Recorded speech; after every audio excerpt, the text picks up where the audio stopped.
Quando a gente pensa nas características diferenciais do Batman como um personagem, a natureza sombria e soturna dele obviamente se destaca logo de cara, seja nos quadrinhos, filmes ou até em jogos de videogame. O morcego é um herói vingativo que assume a fúria dele e até fica atormentado por causa dela. E é esse perfil assumidamente sombrio que caracteriza muito bem o Batman. Mas o curioso é que ele nem sempre foi representado como esse vingador das sombras. Porque por muitos e muitos anos o Batman foi visto como um personagem leve, animado e até cômico em muitas de suas histórias, em diferentes mídias. E reverter todo esse estereótipo de décadas de um Batman animadão não foi fácil. E se hoje em dia a gente vê ele como um herói completamente soturno, é porque a história do personagem tem momentos que foram completamente revolucionários para a construção dele no que é hoje o Cavaleiro das Trevas. E por isso, no vídeo de hoje, a gente vai falar sobre a evolução do Batman até se tornar essa criatura da noite que ele é hoje em dia. E aí, meus amigos, tudo certo com vocês? Eu sou o Kaique. Se você for novo aqui no canal e quiser se inscrever, é só clicar aqui embaixo no botãozinho. Se puder deixar aquele gostei, eu também agradeço muito, porque me ajuda demais. E caso você queira me seguir no Instagram, o link tá aí na descrição, ok? Então, enfim, vamos falar do Batman. Quando o Batman foi criado pelo Bob Kane e o Bill Finger na revista Detective Comics número 27 de 1939, ele foi apresentado como um justiceiro sombrio que era expressamente descrito como ameaçador nas próprias páginas da revista. O Batman dessas primeiras histórias era tão dark que ele chegava até a matar, empurrando seus inimigos para a morte sem demonstrar um pingo de remorso. E assim a gente percebe como o Batman foi criado na sua essência para ser um vigilante tenebroso, feito para protagonizar histórias realmente sérias sobre o combate ao crime. When I started Batman, he was kind of a vigilante, dark and brooding and mysterioso and Dracula-like. Eu lembro que quando eu descobri essas histórias originais do Batman, eu fiquei realmente chocado, porque uma das maiores características dele hoje em dia é não matar. E esse Batman dessa época realmente agia de uma forma bem mais pesada. E se você quiser conhecer alguns quadrinhos do Batman, eu coloquei o link para algumas recomendações de alguns deles aqui na descrição para você conhecer, beleza? Mas por mais que o clima fosse realmente mais pesado nessas histórias iniciais, acontece que um tempo depois da criação do Batman, esse conceito sombrio dele acabou mudando um pouco. O menino prodígio, Robin, foi introduzido nas histórias do Batman para criar um vínculo de identificação com os leitores jovens da revista. Ele foi feito para funcionar como um tipo de Watson das histórias do Sherlock Holmes, como alguém para conversar e se identificar com o Batman. E como o próprio Bob Kane, o criador do Batman, já disse, o Robin mudou completamente o tom das histórias do Batman. Bob Kane disse que a introdução do Robin fez o Batman se tornar um tipo de irmão mais velho paternal, ao invés de um vingador solitário. O que define muito bem toda a mudança do tom do personagem. E além disso, alguns anos depois da introdução do Robin, toda a indústria de quadrinhos americana iria passar por mudanças maiores ainda. Em 1954 foi criado o Comics Code Authority, uma forma de regulamentação de histórias em quadrinhos nos Estados Unidos, que restringia vários tipos de representações em HQs como violência, corrupção, crimes e outras coisas ditas controversas. O selo de aprovação desse código não chegava a ser obrigatório pelo ponto de vista da lei, mas ele era muito bem visto pelo mercado de vendas e, como as editoras tinham que vender, elas adequaram suas histórias às restrições do código,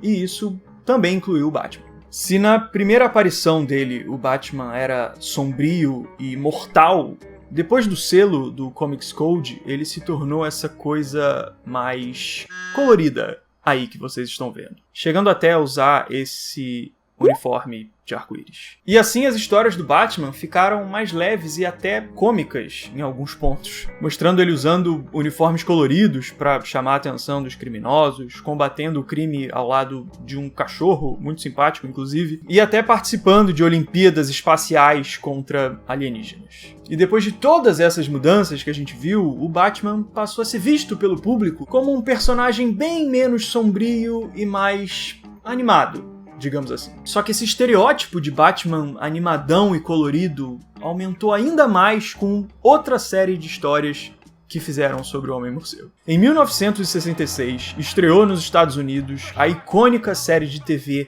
Batman, estrelada pelo Adam West e o Burt Ward, nos papéis de Homem-Morcego e Robin, respectivamente. A série tinha um tom obviamente cômico, como vocês estão vendo, que brincava com a tentativa do Batman de ser um herói sério em meio às trapalhadas que ele tinha que enfrentar. E essa série foi feita com essa proposta mais cômica por um motivo bem simples. Ela foi inspirada nos quadrinhos do Batman lançados na época em que a série foi produzida, nos anos 60, que já tinham aquele tom mais leve criado depois da introdução do Robin e a adoção do selo do Comics Code Authority. E seguindo essa proposta do Batman mais divertidão dos quadrinhos, a série também acabou reproduzindo essa abordagem mais farofeira do morcego. Até as lutas da série eram descontraídas, com aquelas grandes onomatopeias com o som de golpes surgindo na tela. E esse clima de comédia misturado com heroísmo fez a série ter um grande alcance de público, pelo menos por um tempo.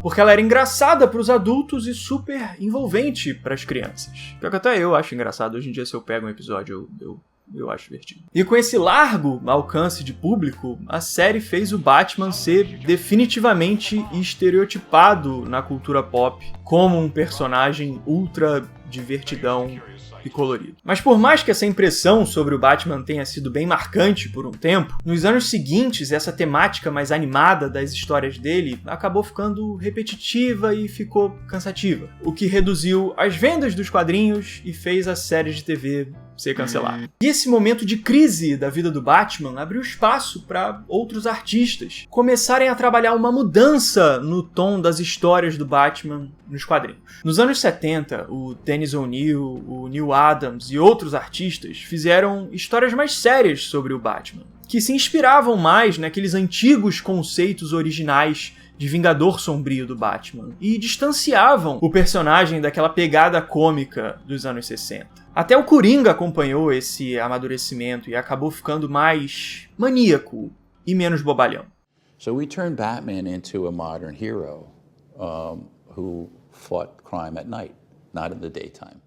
Até que anos depois, nos anos 80, o Frank Miller deu sequência a esse amadurecimento do Batman e redefiniu de vez o personagem nos quadrinhos, com as histórias de Batman Ano 1 e o Cavaleiro das Trevas. Around the time that Frank Miller's Dark Knight Returns came out in 86, that really charged up Batman's look and it really redefined the character as a dark, grim and gritty character. No Cavaleiro das Trevas, o Batman tá aposentado, em fim de carreira e frustrado com o mundo. E ele reverte essa frustração no retorno dele ao combate ao crime, de uma forma bem violenta. Essa saga é uma história incrível que redefiniu instantaneamente o Homem-Morcego, que eu inclusive tenho a honra de ter numa edição pessoalmente autografada pelo Frank Miller. Desculpa. Mas por mais que esse amadurecimento do Batman tivesse sido incrível e revolucionário, ele ainda era restrito aos quadrinhos, ao público nerd que lê HQ, tipo eu e você. A percepção cultural sobre o Batman das pessoas que não liam quadrinhos ainda era muito ligada àquela série de TV dos anos 60, porque ela era uma série, ela tinha um alcance realmente muito grande. Então aquela imagem de Batman farofeiro ainda era um dos estereótipos mais fortes sobre o personagem. Só que nessa mesma década de 80, um novo projeto sobre o Homem-Morcego tinha a proposta de levar a imagem dele como um Vingador Sombrio para o mundo inteiro, através do cinema.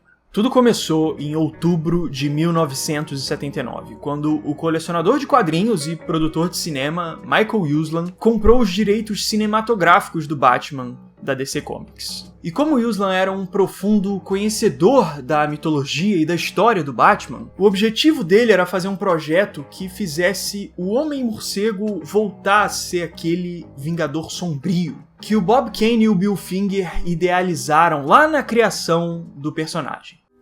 And for about 20 years, whenever anyone mentioned the word Batman or wrote about it in print, Pow, Zap, and Wham were always attached to the name. I wanted to detach it and get back to the heart of the character. Mas acontece que o problema era justamente essa proposta de mostrar um vigilante soturno que dificultava a evolução do projeto. Vários estúdios, como a Columbia e a United Artists, rejeitaram a ideia porque queriam fazer uma produção do Batman com o tom da série dos anos 60, porque aquela ainda era a representação do Batman com a qual grande parte do público ainda estava acostumado. Então foi difícil vender a ideia dessa renovação do Batman, por um bom tempo. Mas depois de várias e várias negativas, apareceu um estúdio que já conhecia melhor o potencial dos super-heróis. Nos anos 70, a Warner Bros. Produziu os filmes do Superman, do Christopher Reeve, uma franquia de muito sucesso que honrou muito bem o Homem de Aço. E quando a Warner viu no Batman essa oportunidade de expandir as produções dela sobre super-heróis, repetindo aquele sucesso do Super-Homem, eles aceitaram o novo projeto e decidiram produzir o filme do Batman. Mas nem tudo ainda estava garantido, porque as primeiras versões do roteiro do filme, escritas pelo Tom Mankiewicz, ainda não pareciam ser tão sombrias quanto o Batman poderia ser. O tom da produção estava tão confuso nessa época que chegaram até a cogitar a escalação do Bill Murray como Batman e o Ed Murphy como Robin, que não é bem o que a gente espera de um filme sombrio do Batman. Mas depois de muita procura por um roteiro e um diretor para o projeto, o jovem diretor Tim Burton acabou chamando a atenção da Warner Bros. Para assumir a direção de Batman. O curioso é que o Tim Burton não era fã de quadrinhos, não era muito a parada dele. Mas ele era um artista. Então, por essa sensibilidade artística dele, ele reconhecia o potencial de um Batman sombrio, como era o Batman do Cavaleiro das Trevas, do Frank Miller, por exemplo, que estava sendo lançado nessa época da produção do filme e revolucionando o mundo dos quadrinhos do Batman. E assim o Burton se juntou com o Sam Hamm, um roteirista fã de quadrinhos que também conhecia as raízes do Homem-Morcego e entendia como o verdadeiro Batman soturno deveria ser representado num roteiro de cinema. The idea that interested us most was to go back to the original Bob Kane notion. E depois do lançamento super bem-sucedido de Beetlejuice, o filme que o Tim Burton dirigiu nessa mesma época, a Warner finalmente aprovou a produção do filme do Batman. E o interessante é que o filme Beetlejuice não foi importante só para aprovar o talento do Tim Burton como diretor, porque ele também colocou o Michael Keaton, o protagonista de Beetlejuice, no radar da produção da Warner Bros. O Michael tinha aquela irreverência e até a esquisitice necessária para fazer um personagem conturbado de quadrinhos como o Bruce Wayne, pelo menos na opinião da galera que fez o filme, né? E como o Tim Burton já tinha dirigido o Michael Keaton, já tinha aquela química legal com ele, aquela experiência de trabalho, o Michael Keaton foi finalmente escolhido para assumir o capuz do morcego. Mas por mais que o Batman fosse o personagem principal da história, o grande nome do elenco seria o vilão da trama, o Coringa. E por isso o veterano Jack Nicholson foi escolhido para dar vida ao palhaço do crime. Só que além do elenco, outro elemento-chave dessa construção de um Batman sombrio seria a própria cidade de Gotham, que deveria ser um reino de trevas ao redor do Homem-Morcego. Nos quadrinhos da época, como no Cavaleiro das Trevas, a Gotham era o chamado da responsabilidade do Batman. Ela era a jaula de caos interminável que pressionava o Bruce Wayne a voltar a ser o Homem-Morcego.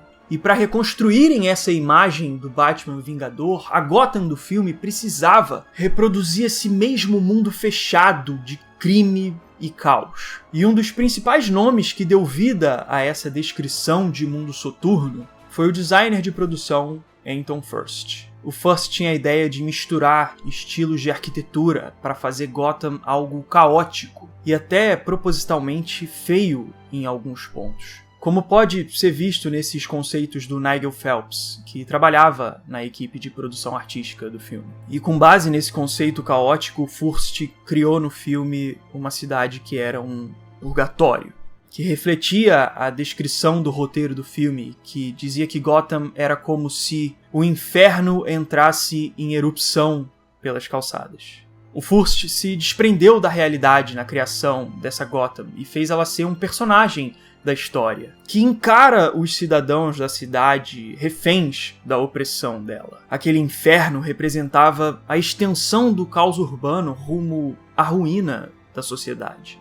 E como um sintoma desse pesadelo que era a cidade de Gotham, o Batman surgia como um ser atormentado que travava uma luta interminável contra um caos que simplesmente nunca acabaria.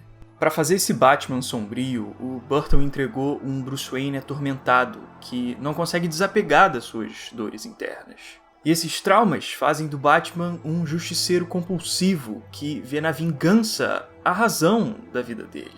Quando o Bruce se depara com o Coringa atacando Gotham pela primeira vez, repara como ele não tenta lutar e nem defender ninguém. Porque nesse momento ele está impressionado, contemplando o palhaço, vendo um objeto perfeito da sua vingança surgir na sua frente.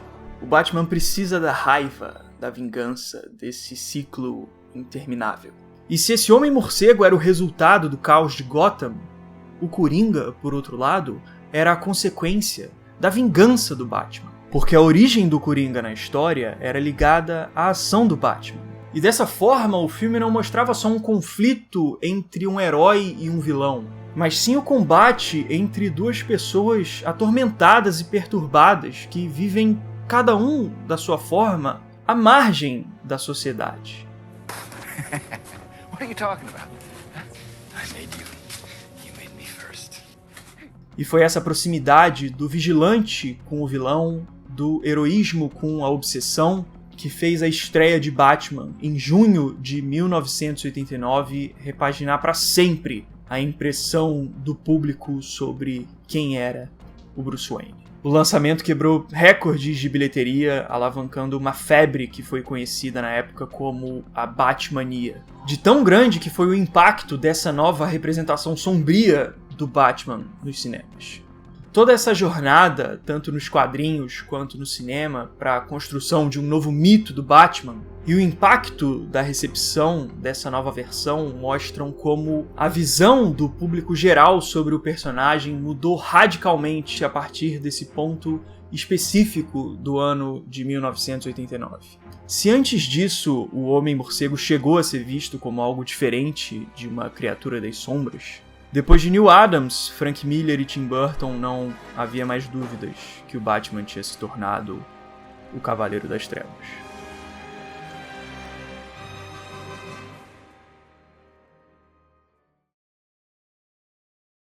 Então esse foi meu vídeo sobre as grandes mudanças e a evolução do Batman na carreira dele. É um personagem formidável, né, que faz parte da cultura pop há 80 anos, é um marco da cultura mundial. E se você gostou do vídeo, puder deixar o seu like, o seu gostei, eu agradeço muito, me ajuda demais. Diga aqui nos comentários o que você acha dessa evolução do Batman. Se você não for inscrito aqui no canal, convido você a se inscrever aqui também e a gente se vê na próxima. Beleza? Então fico por aqui. Valeu, show e um abraço.